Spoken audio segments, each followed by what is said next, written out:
Mega DSC గురించి జరుగుతున్నటువంటి రాద్ధాంతం ఏదైతే ఉందో, వైకాపా చేస్తున్నటువంటి ఎదురుదాడులు ఏవైతే ఉన్నాయో, ఎందుకంటే 16,000 పైచిలుకు ఉద్యోగాల్ని తెలుగుదేశం పార్టీ ఈ ప్రభుత్వంలో భర్తీ చేసిన తర్వాత, వాళ్ళు కూడా తమ ఉద్యోగాన్ని ఒక సంవత్సర కాలం పూర్తి చేసిన తర్వాత, ఇవాళ అనూహ్యంగా వైకాపా దీనిని బురద జల్లేటటువంటి ఒక ప్రయత్నాన్ని అయితే మొదలుపెట్టింది. ఈ ఎదురుదాడుల గురించి మీరు ఏ విధంగా స్పందిస్తున్నారు? ఇప్పుడు మెగా డిఎస్సి 2025 అనేది ఎంతో ప్రతిష్టాత్మకంగా మా తెలుగుదేశం కూటమి ప్రభుత్వం తీసుకుంది. వచ్చినటువంటి సంవత్సర కాలంలోనే ఎన్నో 188 రోజుల్లో 16,347 పోస్టుల ప్రక్రియను విజయవంతంగా పూర్తి చేశారు. అది ఒక రికార్డు స్థాయిలోనే. అవును. దుర్బుద్ధితో నోటిఫికేషన్ వచ్చినప్పటి నుంచి కోర్టులో ఏకంగా 240 కేసులు వేశారు. ఏ ఒక్క కేసన్నా నిలబడిందా అండి? అంటే న్యాయం ఉంటే న్యాయమూర్తులు న్యాయం ఇస్తారు కదా, వాళ్ళు స్పందిస్తారు కదా, న్యాయపరమైనటువంటి ఏదో ఒక నిర్ణయం తీసుకుంటారు కదా. అంటే లేదు అంటే వీళ్ళు చెప్పినటువంటి వీళ్ళు ఏదైతే అలిగేషన్స్ వాళ్ళు పెట్టారో అవన్నీ కూడా దుర్బుద్ధితో వాళ్ళు చేసేటువంటి అలిగేషన్లు తప్ప దానికి ఎటువంటి ఆధారాలు లేవనేది స్పష్టంగా మనకు తెలుస్తూ ఉంది ఈరోజు. సో అదే మాదిరిగా ఎన్నికల్లో తమకు ఓట్లు వేయనటువంటి కక్షతోనే ఎవరైతే ఇప్పుడు మనం చెప్పుకుంటున్నాం కూటమి ప్రభుత్వానికి యువకులు ఎంతో ఉత్సాహంగా వచ్చి ఓట్లు వేశారు అధికంగా. సో వారి మీద కుట్రతోనే ఈరోజు ఈ డిఎస్సి అనేది నియామకాలు సక్రమంగా జరగలేదు, ఎంతో అక్రమ మార్గంలో జరిగినాయి అని వాళ్ళు పదే పదే ఇదే అలిగేషన్ తీసుకొస్తూ ఉన్నారు. అంటే యువకుల్ని ఖచ్చితంగా మనం ఉద్యోగాలు ఇచ్చి వాళ్ళ జీవితాల్లో ఒక మార్పుని తీసుకుందామనేది మా కూటమి ప్రభుత్వం యొక్క ఉద్దేశం. వారు ఏ విధంగా కూడా ఏ ఒక్క ఉద్యోగాలు ఇవ్వలేదు, ఏ అభివృద్ధిని కూడా వాళ్ళు కోరుకోలేదు ఇంతవరకు.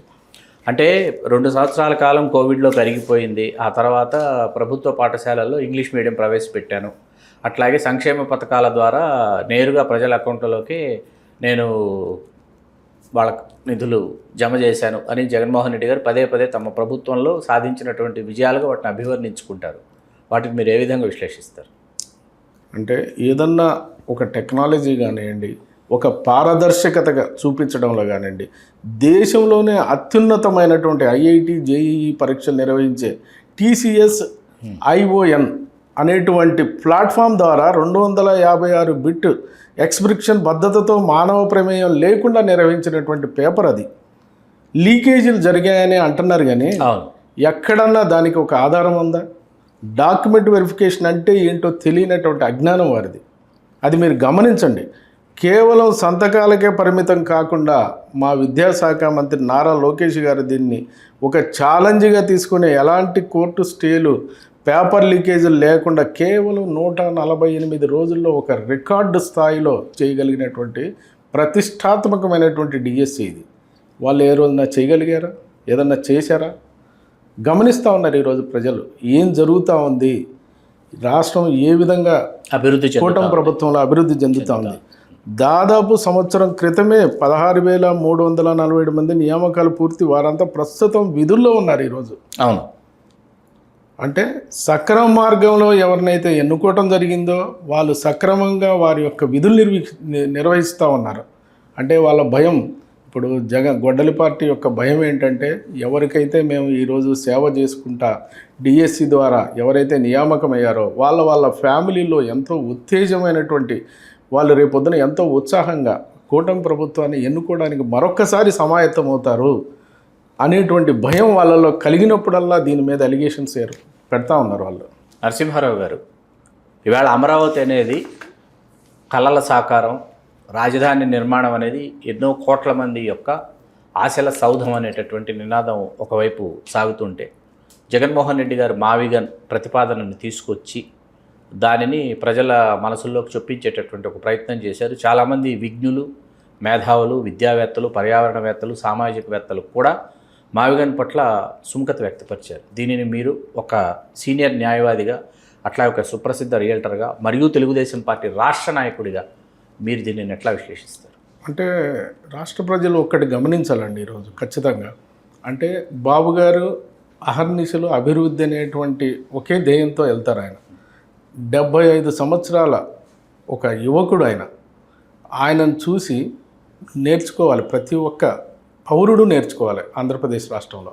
అంటే తెలుగుదేశం సభ్యత్వం ఉండేటువంటి ప్రతి సభ్యుడు ఆయనను ఖచ్చితంగా ఫాలో అవుతాం. అదే మాదిగా రాష్ట్ర ప్రజల్లో ప్రతి ఒక్కరు కూడా ఆయనను ఫాలో కావాలి.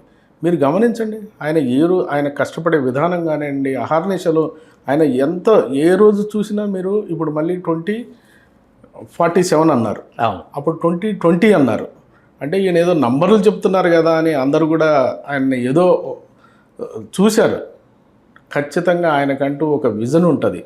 ఆయన అంటూ ఏదో అభివృద్ధి చేయాలా, రాష్ట్ర ప్రజలకు ఏదో చేయాలి అనేటువంటి తాపత్రయంతోనే ఆయన ఈరోజు ఒక అమరావతి క్యాపిటల్గా అనుకున్నారు. ఆయనకు అన్ని భౌగోళిక పరిస్థితులు అన్నిటినీ అధ్యయనం చేసిన తర్వాత ఈరోజు ఆ క్యాపిటల్ని, రాష్ట్రానికి ఒక మంచి క్యాపిటల్ని నిర్మించడం జరుగుతుంది.